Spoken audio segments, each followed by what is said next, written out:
ça va bien. Aujourd'hui je vous dévoile mon top 11 de mes films préférés. Oh, ça devait être un top 10, mais il se trouve que les films les mieux notés dans ma liste font le total de 11. Vous allez comprendre pourquoi. On va commencer tout de suite. Au passage, le 11 est mon numéro fétiche, donc peut-être que c'était un petit peu un signe du destin. Donc, les films que j'ai récupérés sont les films que j'ai mieux notés sur Seriebox. Donc, je vais vous mettre le lien en barre d'infos de mon compte Seriebox. Il est aussi disponible sur ma chaîne YouTube si vous êtes intéressé. C'est un site sur lequel je répertorie tous les films, les séries, les documentaires, peut-être aussi même les jeux vidéo pour certains, que j'ai déjà visionnés ou auxquels j'ai déjà joué si c'est des jeux. Et donc, les 11 films que j'ai les mieux notés se trouvent entre le 18 et le 20. Il y en a plusieurs sur chaque étape, bien évidemment. Donc, en numéro, on va dire, 3ème marche du podium, en gros, puisque c'est tout ce que j'ai noté à 18, on retrouve Miss Americana, Red, White and Royal Blue et The Idea of You. Donc dans l'ordre, Miss Americana, c'est un documentaire qui retrace une période de la vie de Taylor Swift qui correspond à la création de son album Lover. Et on va également la suivre un petit peu sur une partie de sa vie privée et de sa vie d'artiste, donc sur les plateaux, sur surtout l'aspect un peu économique, un peu social, polémique de sa carrière. On va aussi un peu revenir sur les moments importants liés à l'époque qui est filmé durant ce moment-là du documentaire. Et donc j'ai mis 18 parce que non seulement je trouve ça super intéressant, en plus de ça, ça touche à Taylor, donc tout ce qui touche à Taylor pour moi c'est incroyable. Et puis je trouve que c'est vachement cool en fait, on se rend pas compte de tout le poids qu'il pose sur ces femmes. On voit aussi son engagement politique au cours du documentaire qui est très intéressant et vraiment très pertinent dans la période dans laquelle, à l'époque à laquelle on vit. Donc voilà, pour plein d'aspects différents qui sont principalement musicaux et on va dire un peu gossip. C'était vraiment super intéressant à regarder, je trouve que c'est très bien filmé, ça dure pas très longtemps, enfin pour un documentaire je trouve ça assez raisonnable. Donc voilà, il est disponible sur Netflix si vous êtes intéressé. Et donc on passe à Red, White and Royal Blue. Ça c'est la version originale du titre du film et en français il a été traduit par My Dear Fucking Prince. Je vois pas trop l'intérêt du coup de le traduire dans la même langue mais un autre titre. Je sais pas s'il existe un autre nom, moi je le connais que sous ces deux noms là, donc peut-être qu'il y a un nom en version vraiment originale française, enfin en version française qui existe. Pour moi la version française c'est My Dear Fucking Prince, donc j'ai pas trop compris l'intérêt de le traduire. En quelque sorte traduire. Donc on va retrouver au casting Nicolas Galitzine, que vous avez probablement dû voir dans The Idea of You, que j'ai noté à la même marche du podium on va dire. Et Tyler Zacha Perez qui joue dans The Kissing Booth, qui joue Marco dans Kissing Booth si je me trompe pas. Donc une histoire entre le fils prince de l'Angleterre et le fils de la présidente des États-Unis. Donc une rom-com, une bromance, comme certains l'appellent, puisque ce sont deux hommes. Donc on touche à énormément d'aspects politiques.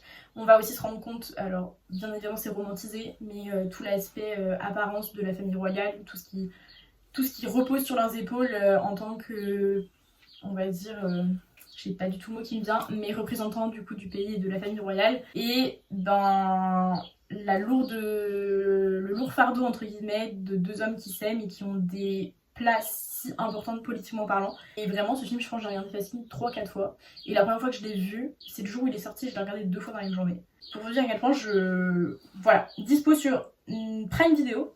Et il se pourrait, apparemment, j'ai cru comprendre qu'il y avait une suite qui allait être annoncée. Donc c'est issu d'un livre au départ du même nom. Et j'ai cru comprendre qu'il y avait une suite envisagée pour le film. J'ai pas en tête qu'il y ait 2 livres, donc je sais pas trop comment ça va se dérouler, si c'est confirmé ou tout encore. Donc voilà, dispo sur Prime Video. Et l'auteur c'est Quincy, Casey, un truc comme ça, Casey McQuincy, je me trompe peut-être du nom, je vous mets le livre ici. Donc ceux qui sont intéressés, je compte lire le livre bien évidemment, si jamais il y a une suite j'aimerais le lire avant du coup la sortie du prochain film.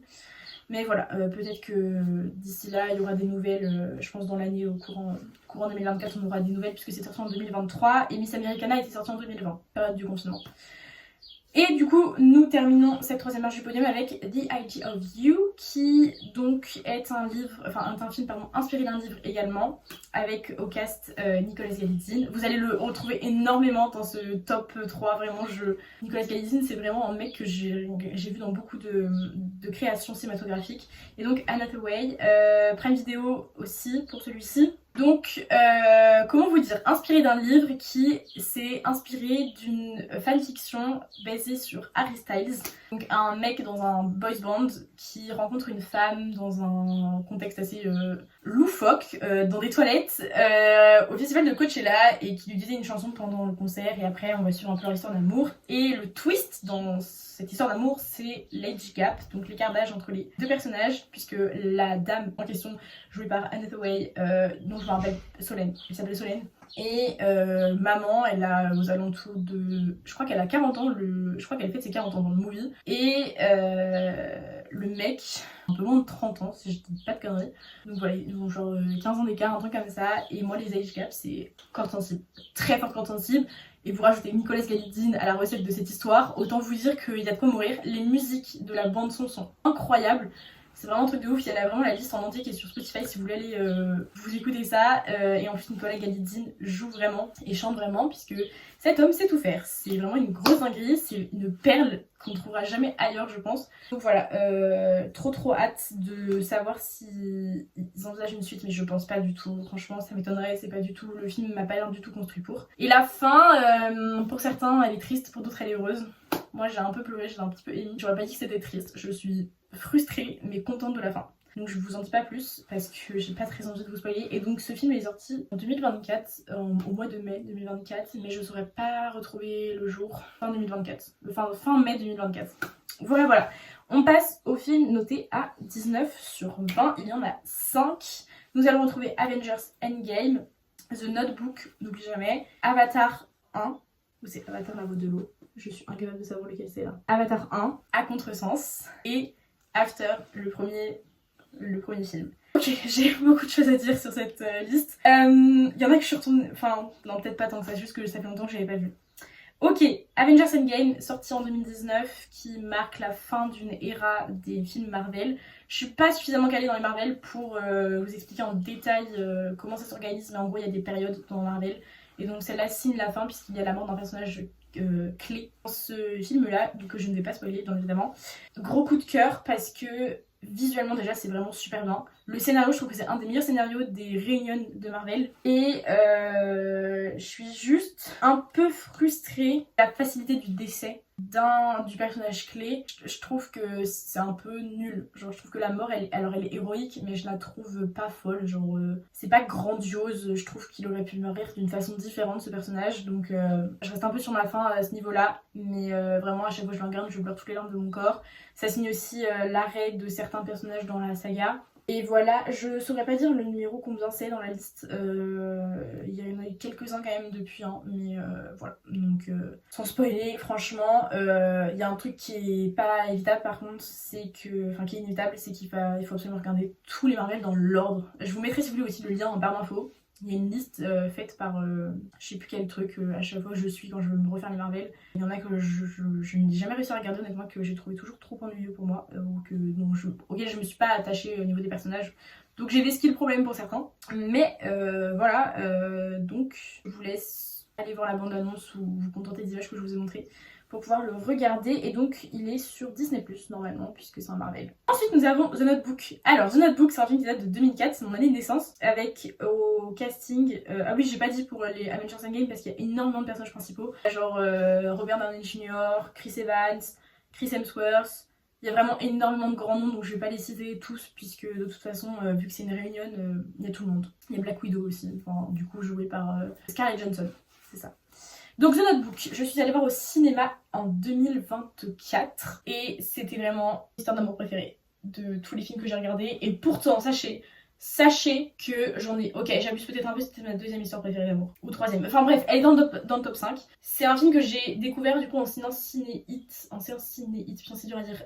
Au cinéma du Pâté du coup là où je vis. Et en gros, au casting vous avez Ryan Gosling et Rachel McAdams. C'est l'histoire d'amour entre deux personnes qui vont se rencontrer, une fille bourgeoise, enfin issue de la bourgeoisie, et un mec un peu pauvre, on va pas se mytho. Donc le problème c'est que les parents de la fille n'acceptent pas la relation avec cet homme, puisque ce jeune homme est pas suffisamment riche ou aisé dans la société dans laquelle il vit pour pouvoir obtenir la main de cette fille. Donc ils vont finir par se séparer, il va à la guerre, et quand il revient de la guerre, il a perdu son best friend et donc il va reprendre sa vie normale. Sauf ce qu'on ne sait pas, enfin ce qu'on ne sait pas à ce moment-là, c'est que lui a écrit des lettres pendant 365 putains de jours et elle n'était pas au courant puisque sa mère lui a caché cette partie-là. Donc ils ont dû se séparer en fait à cause des parents de la fille et on va assister, en fait on a un espèce de parallèle pendant le film de deux personnages âgés dont on devine un petit peu l'identité pour certains, il suffit d'être un peu habitué à ce genre de movie, et donc l'histoire des deux jeunes amants.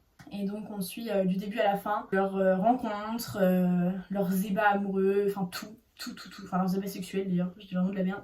Et toute leur histoire d'amour et la difficulté pour la fille de renoncer à cet homme et de dire non aussi à ses parents à la fois. Elle a un petit peu le cul entre deux chaises si je ne m'abuse. Et donc voilà, je ne vais pas spoiler la fin, j'ai vraiment pleuré. Je pense pendant les 15 minutes qu'on suivit la fin de la dernière scène. J'ai même commencé à pleurer avant la fin du film parce que j'avais compris ce qui se passait. Et c'était vraiment incroyable. Vraiment, je regrette pas du tout. Mais vraiment, pendant des années, j'ai voulu regarder. Je me suis jamais, entre guillemets, autorisée à le faire.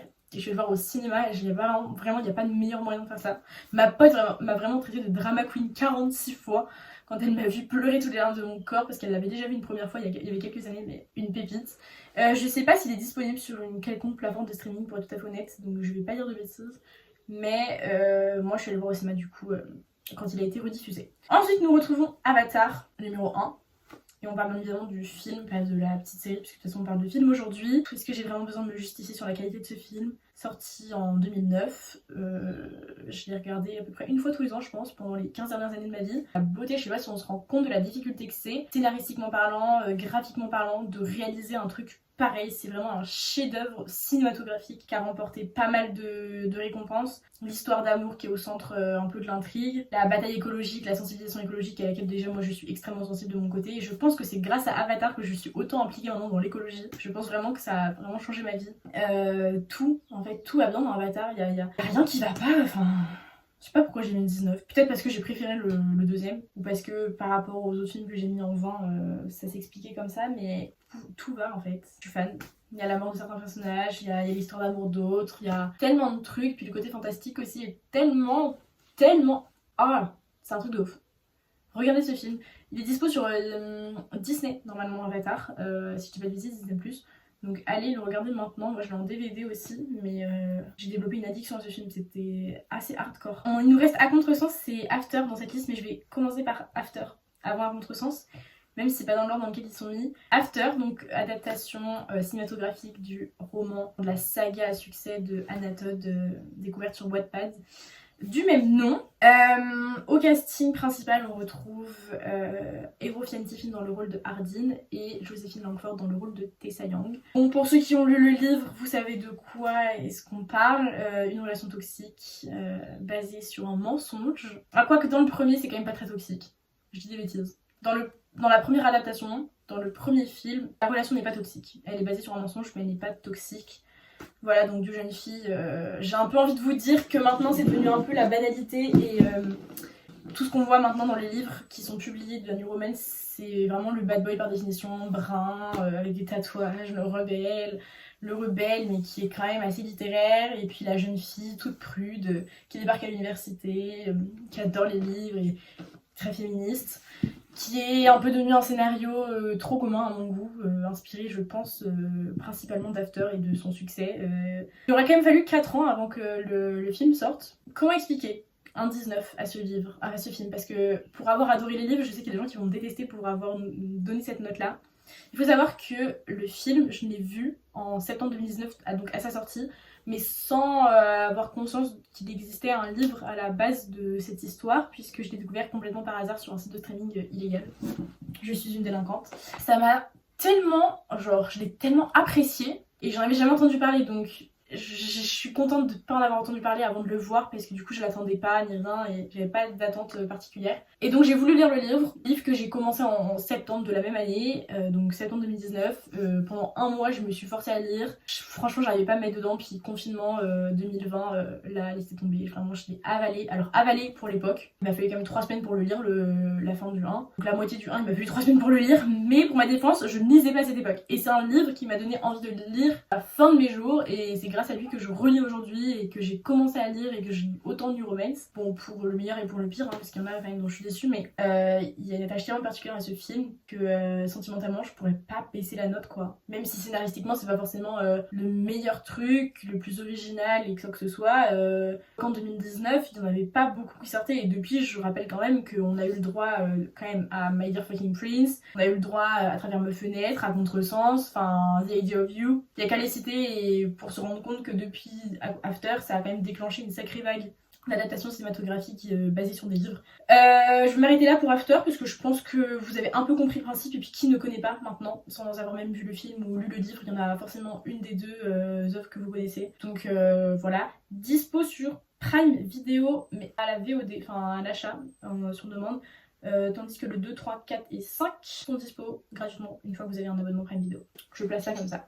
Et donc nous arrivons à Contresens, Culpa Mia, My Fault, appelez-le comme vous voulez. D'ailleurs je comprends pas trop pourquoi en français ça s'appelle À Contresens, allez comprendre. À Contresens d'ailleurs dont j'ai fini la version livre, les 6 romans en français, les 3 romans en espagnol, donc basé sur la saga à succès de Mercedes Ron. Adaptation sortie le 8 juin 2023, donc le film a eu 1 an hier. Donc on retrouve Nicole Wallace dans le rôle de Noah et Nicolas Nicolas est interprété par Gabriel Guevara. J'ai développé une addiction à ce film, ok? Il va falloir que je vous donne des chiffres pour vous expliquer à quel point j'ai développé une addiction à ce film. C'est-à-dire que la première fois que j'ai regardé, c'était fin 2023. Là, c'est écrit octobre 2023, mais bon, j'ai un peu tout fait en fin 2023 sur Netflix, donc voilà. Je l'ai regardé 2 fois en 2023, en l'espace de 2-3 mois. Donc, pour le moment, ça va. Ce qui va pas, c'est quand on arrive au moment où je l'ai regardé une fois en janvier 2024, puis en février, je l'ai regardé 1, 2, 3, 4... 5 fois en février 2024. Je l'ai regardé 2 fois au mois de janvier, février, mars, d'avril. Et là, je l'ai recommencé cette semaine. Donc vraiment, je l'ai regardé au total 2, 4, 6, 8, 10 fois en moins de... On est quel mois alors? On est en juin. Donc juin compte pas. Donc 5, 6, 7, 8. Bon bah en gros, je le regarde une fois toutes les 3 semaines. Globalement, c'est à peu près à ça que ça ressemble. Mais il y a une fois quand même où j'ai regardé 5 fois ou 3 fois en l'espace de 5 jours, un truc comme ça. Donc pour vous dire à quel point je suis devenue un peu fada. J'ai tellement regardé des films en français que maintenant je peux le regarder en espagnol, je comprends tout, alors que j'ai pas du tout fait espagnol. Un petit plot pour vous remettre un peu dans l'ambiance. Une meuf qui doit quitter sa maison et sa vie pour aller vivre chez le nouveau mari de sa maman, qui a un fils bad boy, mais un fils bad boy espagnol. Donc tout ça là, c'est vraiment basé sur le fait qu'ils soient espagnols ces gens, parce que si c'était dans un autre pays, ça se serait pas du tout passé comme ça leur histoire. Donc la meuf, bien évidemment, c'est un peu une Tessa un peu plus dévergondée, qui lit du Jane Austen, du Shakespeare, enfin bref, vous avez compris la vibe un peu du perso féminin. Et que je trouve dommage quand même un petit peu, parce que on va pas se mytho, dans toutes les adaptations qu'on voit maintenant, ou dans tous les romans qui sont sortis depuis After, qui ont essayé de recopier un peu le même schéma pour avoir le même succès. En fait, les meufs, vraiment, je trouve qu'on décrédibilise carrément leurs personnages puisqu'elles sont toujours fans de littérature classique. Il n'y en a pas autant qui sont fans de littérature classique. Il y a encore moins de mecs. Il y a aussi beau. Enfin bref, vous avez compris ce que je voulais dire. Il n'y a pas autant de meufs qui kiffent la littérature classique et de mecs bad boy qui tombent amoureux de ce genre de meufs. Et donc ce gars, en l'occurrence, s'avère traîner dans des trucs pas très nets. Des courses de voitures illégales, des trucs de combat et tout. Et deuxième corde sensible, en plus de age gap pour moi, la deuxième corde sensible, c'est les trucs de frères et sœurs, mais pas frères et sœurs. Dans Dimini, pour ceux qui ont lu la saga, qui se trouve à ma droite, c'est le même principe, le père qui est marié avec la mère, et ils ont chacun un enfant de leur côté, qui n'ont pas de lien de sang. Gros banger. Et bah là c'est la même chose. Un frère et une sœur qui ne sont ni frères ni sœurs, parce qu'ils n'ont pas de lien de sang, et qui tombent amoureux l'un de l'autre. Et en plus de ça, ce qui est génial dans la Contresens, c'est que c'est pas juste une histoire d'amour cucu, c'est que non seulement il y a le côté un peu illégal du coup de tout ça, mais il y a aussi le passé de la meuf et le passé du gars qui sont vraiment des vrais backgrounds. C'est pas le background de DJ Snake dont on parle là, c'est vraiment des backgrounds de zinzin avec des darons complètement fous. Enfin, surtout un des darons qui est complètement zinzin, la deuxième ça se discute, elle est juste malheureuse. Donc voilà, donc dans le premier, qui reprend du coup le livre 1 et 2 en français, donc le livre 1 espagnol, on découvre et on apprend tout ce qui se passe autour de la vie de Noah. Dans le 2, on apprendra tout ce qui se passe du côté de Nick, de son deuxième parent. Et dans le 3, ce sera un peu les deux. Et donc ce qui est dingue, c'est que tout le monde s'oppose à cette relation.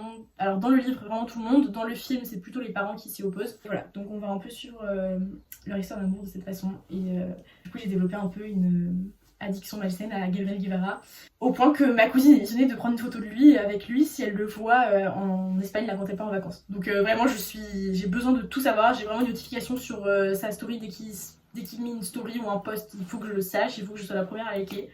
Donc voilà. Je suis vraiment fanatique des contresens. Dispo sur Prime Video, allez regarder ce film maintenant, c'est vraiment plus une possibilité, vraiment faut absolument que vous regardiez. Et donc le 2 sort en décembre de cette année. Il n'y a pas de bande-annonce de fait, pour le moment il y a des petits teasers un peu de... C'est même pas des teasers, c'est genre des edits des deux acteurs au moment des shootings photos un peu de la préparation du film. Nous arrivons à 20 sur 20. Alors, j'ai un peu un hors catégorie dans cette série, c'est le film du Eras Tour de la tournée à Los Angeles au Sophia Stadium. Donc en vrai de vrai ça fait quand même presque 10 films. Parce que je considère pas vraiment ça comme un film puisque c'est un film-concert. Donc il y a quand même le mot film dedans, mais voilà. On retrouve Avatar la voix de l'eau, donc Avatar 2 et Fast and Furious 5. Bon, Taylor Swift, je pense que vous avez compris un peu mon addiction. Vous avez vu la vidéo qui est passée la semaine dernière. Donc je crois qu'on n'a pas trop besoin de s'étaler sur le sujet. Tout est parfait, comment c'est filmé, les musiques. Alors j'avoue que maintenant quand je le regarde, je m'arrête généralement à Evermore parce qu'après je suis à bout, j'en peux plus, j'arrive plus à chanter. Et puis en plus de ça, j'adore Taylor mais je peux plus entendre les mêmes musiques à longueur de temps, c'est plus possible, ça me saoule un peu. Avatar 2, en fait un peu comme le 1, c'est un chef-d'œuvre cinématographique, scénaristique, tout. C'est encore mieux. Alors, quoi qu'il y ait quand même un petit truc qui me dérange à la fin, que je ne vais pas spoiler sur la mire d'un des personnages. Vraiment, c'est quand même assez monstrueux comme truc. Déjà, il y a très peu de films qui arrivent à sortir une suite. Littéralement, je pèse mes mots, 14 ans après la sortie du premier.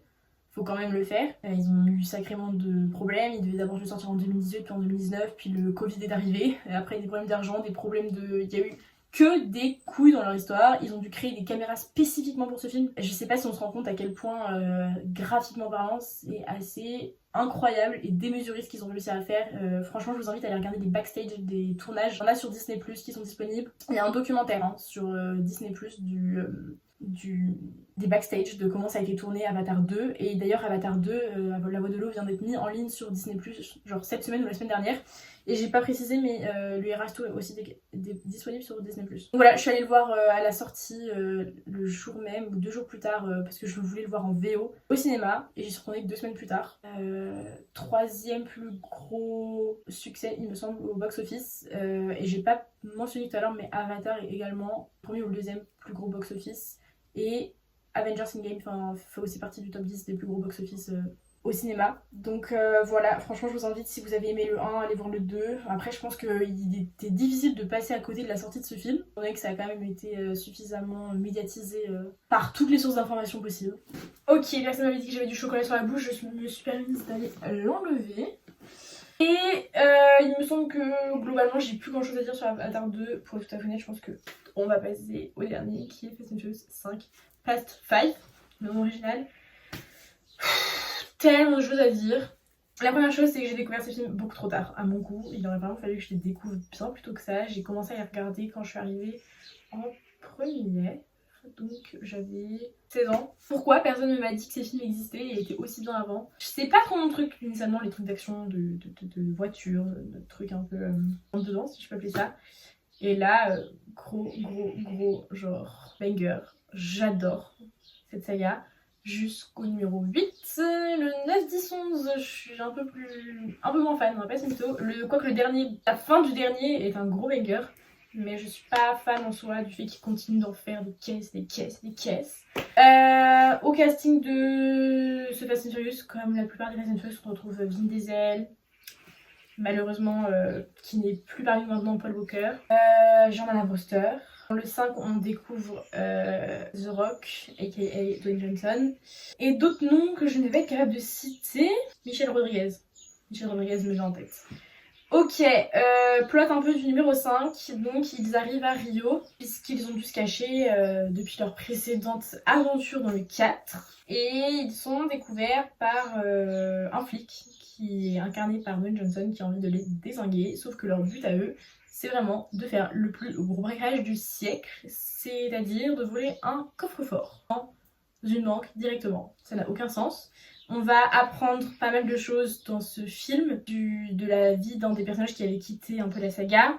Également apprendre l'heureux événement pour deux des personnages. Et donc l'arrivée du personnage de Luke Hobbs, joué par Dwayne Johnson, qui va avoir énormément d'importance au cours des films suivants. J'adore vraiment. Je pense que si vous connaissez la saga, c'est le film qui est le plus applaudi. Alors je sais pas par la critique, mais en tout cas par les fans, c'est certain.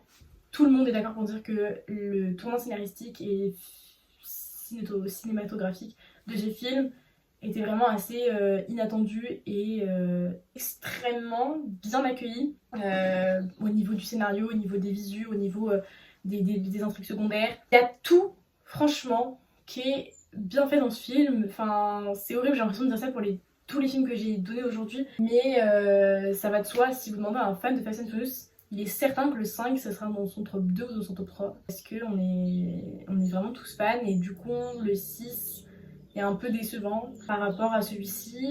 Certains trouvent que le 7 est le meilleur, mais je pense que c'est davantage nostalgique, étant donné que c'est la dernière apparition de l'acteur Paul Walker dans la saga, puisqu'il est décédé l'année de la sortie de ce film. Il a d'ailleurs pas pu terminer le tournage, et franchement c'est un truc de ouf comment tout se mélange bien, quoi. L'action, l'humour, la tristesse, toutes les émotions sont bien proportionnées. Le suspense, bon, quoique on se doute quand même que les gentils vont gagner, est vraiment bien présent. Et les personnages comme Roman sont vraiment tellement bien placés, tellement bien interprétés. On rencontre aussi Gisèle, il me semble, dans cet épisode, dans ce film. Voilà, donc pareil, intrigue secondaire avec Anne. Il y a vraiment énormément d'éléments apportés, de nouveaux personnages, de nouvelles intrigues. Et en même temps, on reste un peu sur le même schéma que d'habitude. C'est assez fou, franchement c'est assez fou. Et puis pourtant c'est quand même la moitié de la saga. Enfin, du coup plus de la moitié, puisqu'il vient d'en avoir 12 au total, ou 11, je sais plus. Donc je crois qu'on s'en est jamais remis, hein, les fans de Fast and Furious. Faudrait franchement que je vous trouve des chiffres pour vous expliquer à quel point c'est un film apprécié. Mais voilà, en fait je suis désolée, j'ai pas trop su quoi dire sur chaque film en particulier. J'espère que ça vous a quand même donné envie de le regarder. Fast and Furious 5 est disponible sur un site de streaming, ça j'en suis quasiment convaincue. Jusqu'à présent, une partie était dispo sur Netflix, je sais pas si c'est encore le cas. Mais c'est un peu le problème, c'est qu'il y en a qui sont dispo sur Netflix, d'autres pas. Renseignez-vous. Il faudrait que je vous mette en barre d'infos la disponibilité de chaque œuvre sur les sites de streaming légaux. Mais il y en a que certains qui sont disponibles en streaming légal pour les Fast and Furious, malheureusement. Donc voilà. J'espère que cette vidéo vous aura plu. Si vous avez des films que vous adorez, que j'ai peut-être déjà regardés, hein, qui sont peut-être notés à 17 ou malheureusement à 2 pour certains, n'hésitez pas à me mettre en commentaire des recommandations. Et puis je vous retrouve la semaine prochaine pour une nouvelle vidéo, puisque je vous assure que jusqu'en décembre il y aura une vidéo par semaine. Je m'excuse du bug de la sortie de la semaine dernière, c'était pas prévu, enfin il y a 2 semaines on a eu un petit problème. Deux vidéos qui sont sorties à 3 jours d'intervalle. On va réussir à régler cette histoire, mais voilà. Donc merci beaucoup d'avoir écouté jusqu'à la fin, et on se retrouve très bientôt pour une nouvelle vidéo. Salut!